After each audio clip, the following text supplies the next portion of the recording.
let me just say in terms of Betsy DeVos, what DeVos did, the worst thing that DeVos did is that you need to have a champion in that job who every single day is working to strengthen our public assets, like public schools, like public universities, and make them as good as they can be, as great as they can be, because they are vehicles, they are infrastructure for which we create the ladder of opportunity for all of our kids.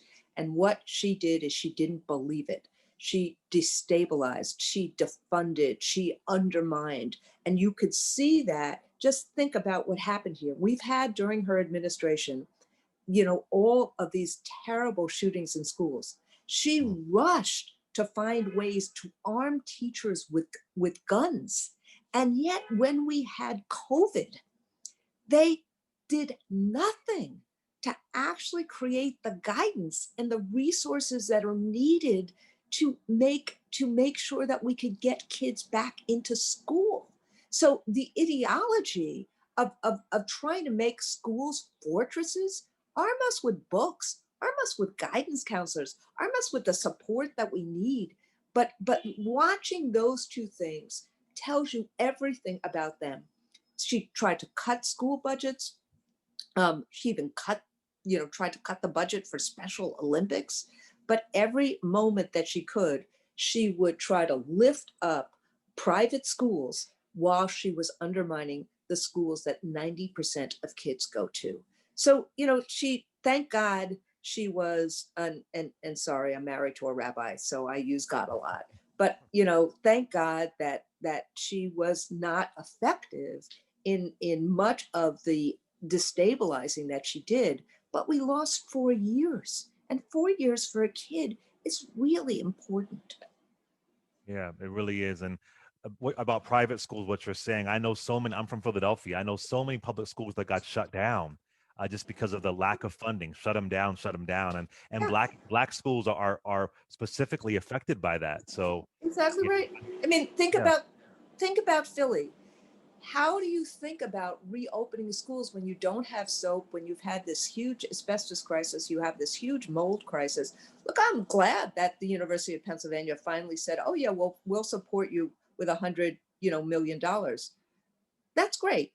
Where was that 5 years ago when we started the campaign to actually retrofit our schools? And think about if we were successful 5 years ago of retrofitting ventilation instead of having schools in Philly where you can't even open the window.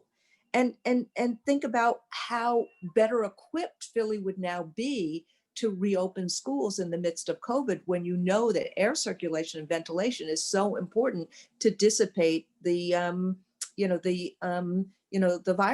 virus's transmission. So where do you see us 5 or 6 months from now? Do you think by, I don't know, April, maybe even September, do you think that we're going to have some back to normal when it comes to our teachers and our students? Well, I think so I am optimistic.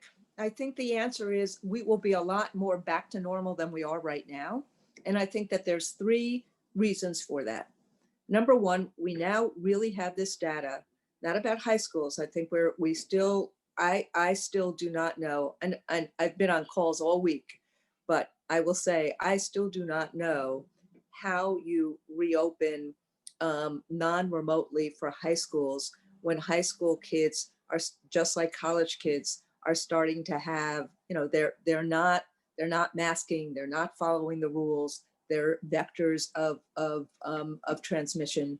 So that may have to wait until that may have to wait until we have better evidence or we have outside schooling or tents or things like that, or the vaccine gets to us quickly. But this is the good news. We now know what to do if we can plateau the virus and tackle it. We now know how to reopen for in-school learning, elementary schools and schools for kids with special needs. And we have proven practices, and we need the resources, and we need the guidance. And the new CDC, I think, will help us in terms of that guidance. That's number one. Number two, a vaccine is coming. The FDA is going to approve the vaccine, today with, the Pfizer vaccine. And unfortunately, Trump didn't ask Pfizer for enough vials. And so it's going to take longer, not shorter, but by April, May, we should have enough vaccinations to hopefully create herd immunity. But we have to actually overcome vaccine hesitancy, and we have to be truthful with people. We have to really have a campaign about it.